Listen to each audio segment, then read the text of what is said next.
What up? Welcome to Homegrown Hustle, where local brilliance takes the center stage. I'm your host, Matt Eichmann. Join us every week in celebrating innovation, guidance, and the power to inspire greatness. Let's explore the stories that shape our local business landscape, and together, let's ignite the spark of excellence. What's up, everybody? We're back at the Homegrown Hustle. I'm here with Dr. Mike Porter from the University of St. Thomas. If you didn't listen to the last episode, you should go check that out. He's got more experience in marketing and communications than anybody I know. I've been doing it since before I was alive. So put that into context there and go back and listen to that last episode. But for this episode, we're going to focus particularly on communication and within the social networks, right? So when you think about social media, Mike, 30 years ago, they didn't have that, right? No, we didn't. But there were elements of it that, right? Because Tell me more. It's social, right? So there were conversations that happened on the street, or they happened at the restaurant on the cafe, the Wednesday, coffee shop. Wednesday mornings at 9 o'clock, and we're just going to sit here for 3 hours. And so the elements were there. I think it's important for us to just sort of establish where it fits in the context of how we communicate with customers in general, right? And so the model that we use today for thinking about that is the PESO model. So we think about paid. What are we doing from an advertising standpoint? And while some of that could be digital, and it might be outdoor, and it might be, magazine ads or whatever, we paid for it, right? Then there's earned, which is public relations. We're mostly focused on reputation, but it's where we are. It's not free. Earned is never free because we got to pay somebody to do the earning. Yep. But you're trying to get a third-party voice to talk about you, and that's true in social. But we'll talk about how that kind of fits in, because there's this sort of overlap between public relations, which is earned, and social, which is the S in the PESO model, because some parts of social are earned reputation that you might have with an influencer, and a lot of it is shared, right? Social is the shared part of the model where we can control some of the things that we say, but we can't control what is actually going to, what are the comments going to be, right? We can hope that it's going to be nice, but we can't control that, and we can't go in and take out what people don't like. Because that's going to blow back in a big way. We can talk more about that in a little bit. But then ultimately, we have owned, right? It's our website primarily today is our premier owned space. Yep. But our location, if we have a physical location, all of those other kinds of things, places where we control the messaging, and we also can control the pathway that a customer takes once they're engaging with us there, that takes them to the point of sale. Right. So ultimately, that's the piece. And if we're doing well with advertising and our earned and our social, everything should drive to the owned space, because that's where the action happens. Right. That's where the conversions happen. Everything else up to that is it's either creating awareness, reminding people, right, or it is helping to persuade them and getting them to the point where they take the action to come to our site or go to our location or make that phone call to buy the CTA, right? The call to action. Yeah, exactly. So in that context, when we think about social, one of the things that you've seen and I've seen with people that are new to business, they've started their business, and so everybody's saying, "Oh, you got to do social. You have to have a TikTok." Yeah. I'd like people to just take a deep breath. Yeah. And let's think about, are the customers that the business has had, if you bought somebody else's business, or if you started yours own from scratch, who do you think those customers are, and how can you reach out to them and say, "Hi, when you're thinking about my product or service, when you're thinking about baked goods, I just started a bakery. Yeah. When you think about going to a bakery for the first time, where do you go to look for information?" "Well, I get it from my friends on Facebook." "Oh, okay. You get a lot of information from Facebook?" "Well, we talk about Facebook, and okay. You, at least, and if you represent the target that I'm trying to get to, then maybe I need to focus on Facebook as opposed to," right? Or you can find some other analytics that on the web that say, people who want to buy baked goods and try new things, they get their information because they're And who's my target? Are they between 18 and 30? Are they 35 to 55? Because those are different. They're going to use a different part of the social media landscape. Like where they spend their time. Right. And I think it becomes even more complicated if we're thinking about social media use in B2B, right? Because in my experience, every industry is using it in a different way. And they are, kids today would say, right? They're so, they don't get it because kids wouldn't use LinkedIn, but a lot of businesses are, or they're using Facebook, or they're using, something that's archaic because it's 2 years old. Yeah. But an industry, I've seen multiple industries sort of embrace the idea that this is a platform that we're going to start using because Bob and Cindy from two different companies started talking about their stuff, and then people got attracted there, and it became a thing. Well, if it's organic and it's a community, you just need to figure out how you're going to connect to that community, and you don't care what platform it's on. Correct. Because they chose the platform, and it isn't where they're focusing, right? Because that community is going to have a shared type of thought, and they're going to go to the same places, potentially purchase the same products. Yep. And along those lines, we'll go back to consumer. All your customers are not going to be the same, right? So maybe you have 2 or 3 segments that are the key segments. Cohorts, yeah. And one of those cohorts is 18 to 25, and the other one is 25 to 35 or 45. And the 25 to 45s are married or about to be married, and they're family and the different messages, and from the people that are 18 to 25, and maybe different platforms. But let's say that they're on the same platform. Well, somebody who's in that group could see our stuff. Well, then you need to make sure that you're doing a combination of things that speak to both those audiences, or you do something that's just for that one audience and then just for the other audience. Now, that being said, a good marketer, a good social media person is never, if there is overlap, if you expect overlap in your key markets, you don't want to create things that alienate the second market, but they should work together. One of the ways that we think about this is if you've seen ads in print ads, for instance, that have people at a picnic, right? And the images say things. The young people are doing activities that align with your product, and the copy around it that tells the story is aimed at the people who are also in the picture, but they're more my age than your age. Because the people that are my age are going to read the copy, and the people that are your age are going to look at the pictures. Yeah, I'm not right. So we're doing both things at the same time, but we're not alienating one or the other in the process of doing that. That's like some psychology stuff, right there. A little bit. And so what I'm suggesting when it comes to social is if there's going to be overlap, right? This reel is going to be seen by both kinds of people. How do we split and maybe think about how do we honor our secondary audience with this, even though we know our primary audience for this particular delivery is different. It's thought process, right? And you and I have talked before about the idea that none of this has to be perfect, right? Your job is not to be the best social media deployer in in the Twin Cities area. Your job is to sell abracadabra, to sell car washes, to sell whatever it is that you're selling. So you either need to have help from people who do know what they're doing, or you say, you know what, I know that these are the people, and I know that they care about these messages, so I'm going to try and stick with that.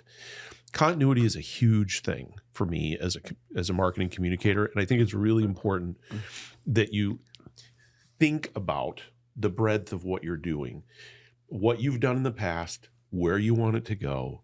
Evolution is fine. That's not breaking from continuity, but the thread should still be there, right? Our messages, how we are presenting our organization it stays consistent. We just maybe use different words. Here's another example that I'll use that might be useful to your audience. some people say, well, you have to use the same words all the time or whatever. Well, it's not about the words. It's about the voice. Do you have kids? I have 4 children. Okay. Me too. Right. When your kids are little, and so my oldest is in their 30s and my youngest is just 19. When I had 17-year-olds and 5-year-olds living in my house at the same time, I was disciplining using the same voice, but I was not using the same words. Interesting. Right? Yeah. Because I'm dad and I'm talking to you and I'm telling you what you need to do now. If I use the same words with the 5-year-old that I used with the 17-year-olds, they're going to be lost on the 5-year-old and vice versa. Right. Yep. And so I'm using the same voice. So what is the voice of your company? And keep that consistent, but you use different words when you're talking to that younger segment than the older segment. And in order to do that, you just need to be conscious of it. Yeah. And for a business, that means what's our positioning? Who are we trying to reach? And what is it that we deliver to them? And then keep the voice the same, right? So we're not going to use complicated language, and we're not going to be negative about our competition. Those are choices. Yep. That's your voice. That's your choice. And then just stick with it, because then you have credibility and it's genuine.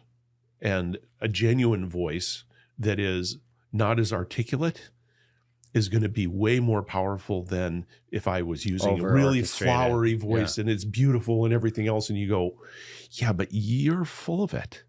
That I don't believe what you're saying. There's like a BS meter that kind of goes off for people. Absolutely. Right? Absolutely.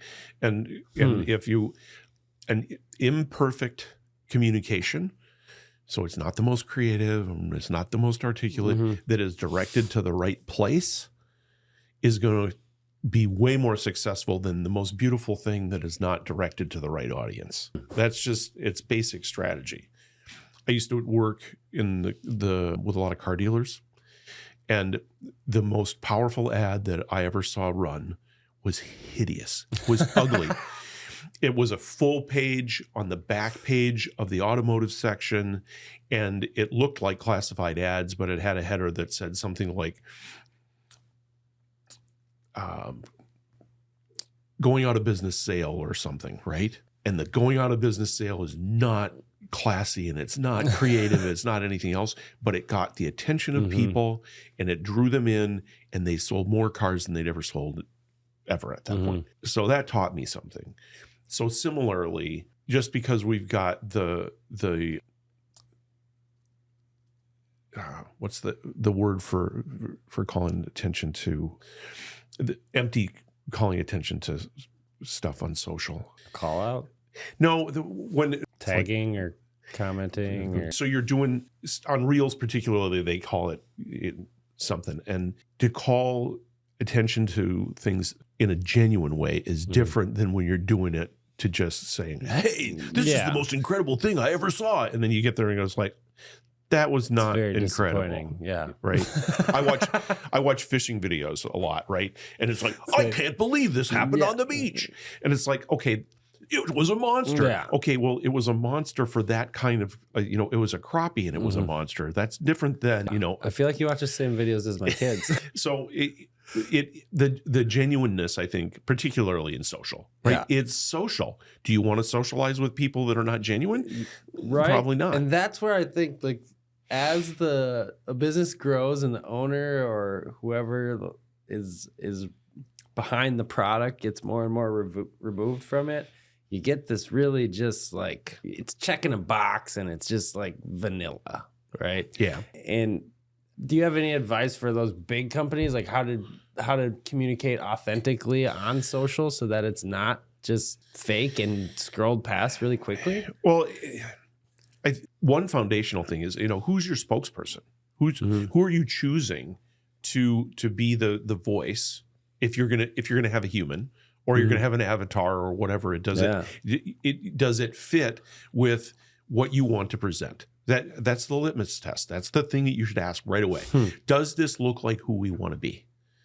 Does this look like how we want to present our organization? Is it on message for what our customers care about? And is it going to be a call to action to say, And that should be there, right? Now, it doesn't have to I'm not a believer that you have to have a call to action in every message that you put out, but as we've sort of talked about before, you want to have a clear link between whatever it is, right? So we're thinking about this post on social as just remembering that our company exists. Yeah. But it needs to have a link to your owned content, because one of those people that gets reminded is going to go, you know what? yeah. I need to call them. Well, How do I do that? Then make it easy.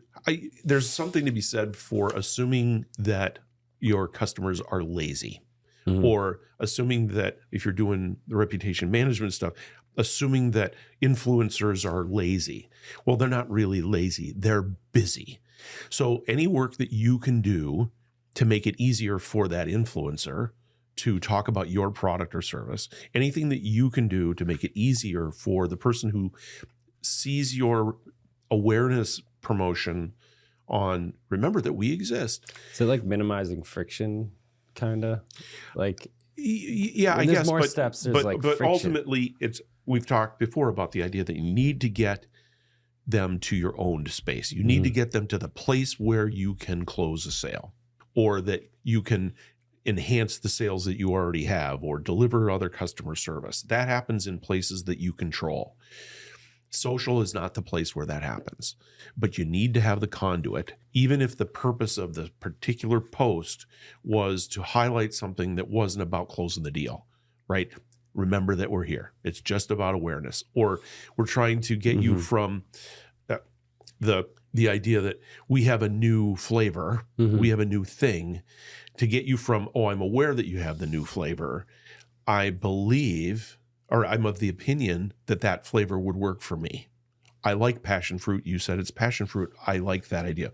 Now, does that mean I'm going to buy it? No, I have to get to beyond opinion to the point where I believe it. It's harder to get somebody from an opinion to belief, right? And it's harder to change somebody who's already of the belief that passion fruit is horrible. Yeah, how do I'm you not going change to that ever eat mind? that. There's nothing you can do. Well, we don't care about the passion fruit people. We want to get the people who do like passion fruit to the point where they go, I'm going to try that. Yeah. And so our purpose with our communications in those first areas is different. Part of that is awareness. The other two pieces are persuasion, convincing people that this new flavor or this new offering is valuable, so that at the moment that they go, you know, I really need that. I could use some passion fruit candy right now. That they go looking for your candy, or they go to your restaurant, or they go to the place where you are. When they enter the market to purchase, they're not looking for commodity. They're looking for your product. But any of those down that pathway, and arguably every time you have a customer touch point, you're going through that process. You're reminding them, and then they've not got an opinion about you, so you're going to that place. But they have bought from you before. Every time you talk to them, you're starting an awareness. Oh yeah, I remember that I have that opinion. I remember I believe in them. Okay, I can buy, right? And every time you're going through that whole process. Now, sometimes it happens in an instant, right? Because, you know, I bought that kind of candy bar for so long that I just know, right? But at the last minute, if somebody else comes in with a new candy bar that is more interesting, that I'll give it a whirl, right? And if you're selling the old candy bar, that's a problem. So what are you doing to enhance that? And then that's when you're doing promotions or whatever. So now you're making them aware of the product, but you're also making them aware of the new promotion that you're having, so that you can close the sale at that point, right? There's levels to it.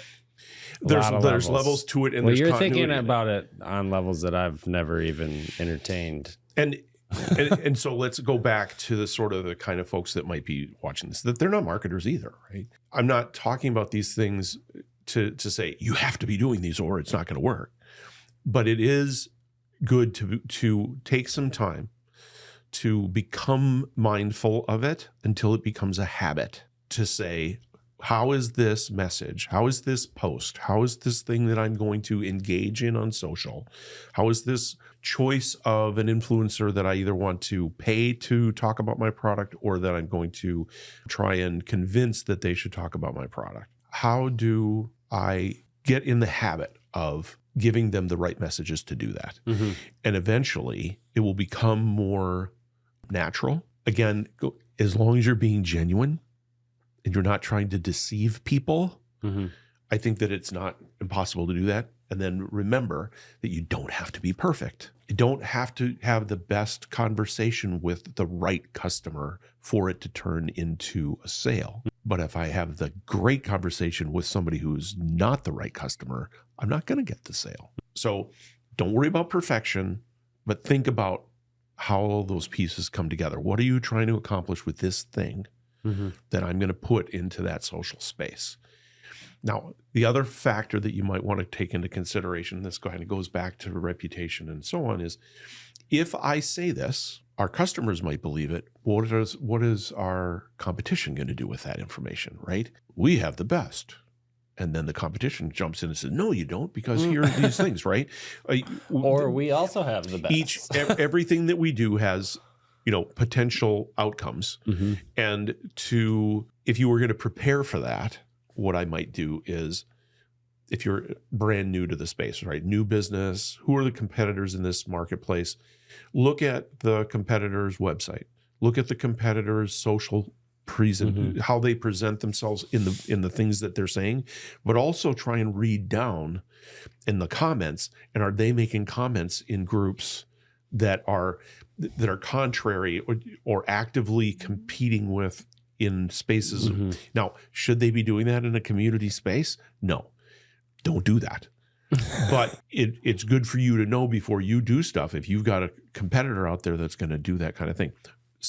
On the same level, maybe it's not a competitor, but there are voices in the marketplace that don't like your product category, right? I'm sure that in your business, there are people that think that you're inherently horrible because of what you do. Yeah. You just need to think about how you optics, right? Well, but it's how do you care? Do you care? And how are you going to having a plan for what you will do if somebody does that to you is different than I always say there's a strategic difference between doing nothing and choosing to do nothing. Because so in public relations, I did an interview last week with a writer from the Star Tribune, and we were talking about the reputation of the Twin Cities right now with all of the stuff that's going on. And one of the things you can choose to do, you could do nothing. There's nothing we can do, so we're not going to do anything. That's different than saying, if we do something, it's going to cause these other problems. So we're going to choose to do nothing until. This is we choose what the trigger point is, but until they've done this, we're not going to take the bait on this stuff until we get to this point. So considering what could happen is not a bad thing. And again, maybe some of this is, advanced level stuff. Maybe. But it's certainly worth having a quick look. Yeah. Playing it out. I mean, in the pest and wildlife industry, like, I can't tell you how many seminars I've sat in on talking on that topic about like public perception and what people think about your business. Like, it's already there for certain circles, right? So when you do get the opportunity to interact with them, what are the messages that you're leaving them with? Are you reiterating and affirming the beliefs that they have, or are you actually bringing education and a learning opportunity to them? And education is the word here, right? And remember that social in its purest form, a reel, a 15-second or a 30-second reel or 400-word post on a platform or whatever, you can't educate with that. You can entertain.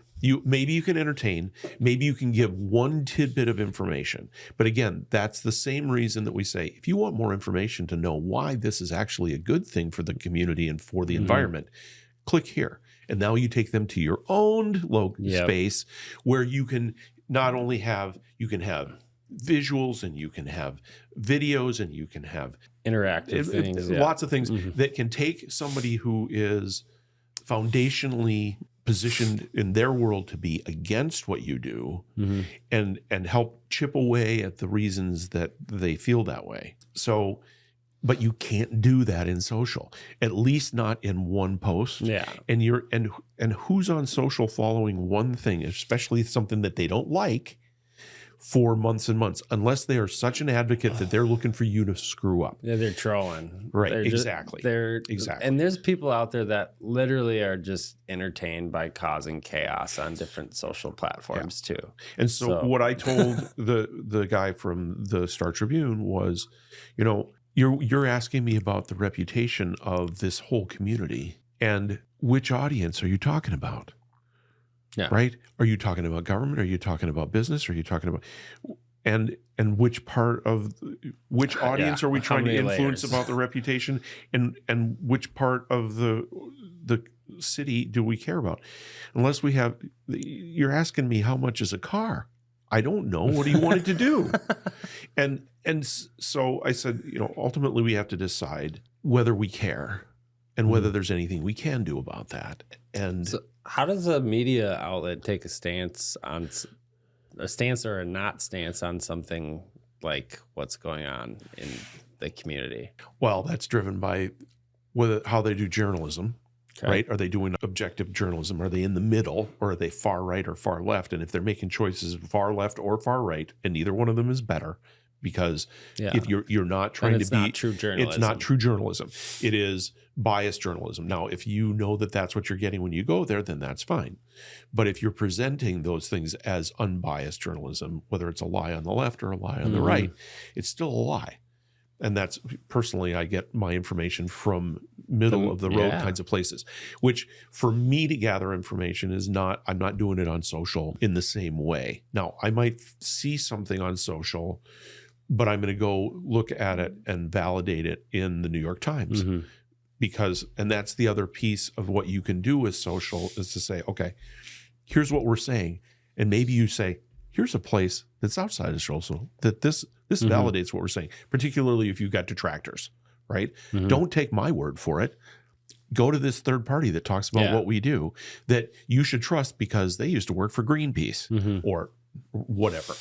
And so then you're doing the other thing that you can do in the digital space is, and part of this can be something you do on your owned media, but you're curating the messages around that particular thing, right? I can see arguments that for a business like yours, if there's not an association, and there probably is an association that is playing this role, but you could say, you know what, for this marketplace, I want to be the curator of validating the legitimacy of our work in the environmental context, in the sustainability context. So we're going to have two lines of social space. We're going to have one that is about selling our business, and one that is about the reputation of our industry.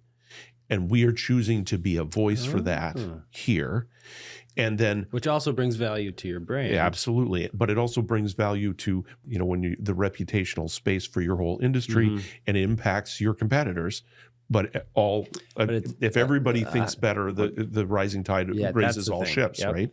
So, but in the social media space, you want those to be tied but separate, right? This isn't this voice about talking about how our industry does what it does ethically and appropriately, to speak against what detractors might say, is separate from. Right? Sort of like this is separate from your business. Yeah. It's tied to your business because your reputation is tied to your business, right? So it's exactly the same thing, but a harder edged commitment. Does that make sense? It does. Do you have a lot of conversations like that with local media outlets about like taking stances? I'm trying to understand more of like what type of conversations are you having? You know, it all depends on what the public relations people at St. Thomas send my direction, and a lot of that is based on what the media is asking from. Right. Gotcha. I end up talking about retailing a fair amount because I do research in customer satisfaction and particularly in retailing. In the Twin Cities too. It is. And so there are lots of things that I can talk about. And so sometimes I'll get a call from somebody in PR at St. Thomas, and they'll say, hey, do you have something to say about such and such? Because the Star Tribune wants to know, or Twin City Business or whoever. And a lot of times, I did one a couple of weeks ago where it's like, yeah, I don't know enough about that. I mean, I could talk about that space, but I don't know enough about that particular thing. And I don't have time to get up to speed to be competent. So you should probably try and find somebody else. I feel like that's the best type of guy to ask, is somebody that can actually say that instead of, yeah, I'll talk about anything you need me to talk about. Yeah, absolutely. I mean, that's part of my reputation. If I'm going to talk about it, then, you want to be right. So when I wrote, we had a column, St. Thomas had a column called Ask the Consultant in the Star Tribune on the page 2 of Monday's business section for, I don't know, 10, 15 years. Really? And we don't have it anymore. But I wrote 100 of those columns, and they were supposed to be responses to a question from somebody out in the real world. And it was often around, for me, it was marketing communication and it was reputation and so on. And when we talked about social, it would be 400 words on this question. More often than not, the question was sort of tactical. How do I get these people to do this when I'm doing something in social? And again, it's like, take a deep breath, and you're asking me a tactical level question. And the real question that, everything for me always goes back to, who's the audience? What's their current perception? Where do you want them to go? And then you make the decisions based on that. Because if we're not throwing it at the right audience, it's not going to have the impact that we want it to have, regardless of how genuine, regardless how good the message is, and so on. So they got to want to hear it or read it or consume it.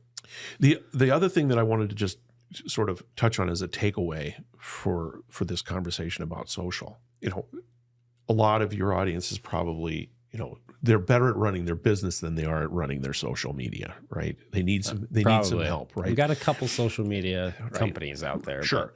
But you want to be engaged. We've talked about being engaged and doing the things. The other part about digital and social in particular is, what are the metrics? We can know how many people are looking at this. And there's great data. There's huge data. But do you have the capability of finding that out? And so I was thinking about this morning. It's like, well, what would I recommend for a company that, was just starting out? They're a new bakery, or they're a new car wash, or whatever it is.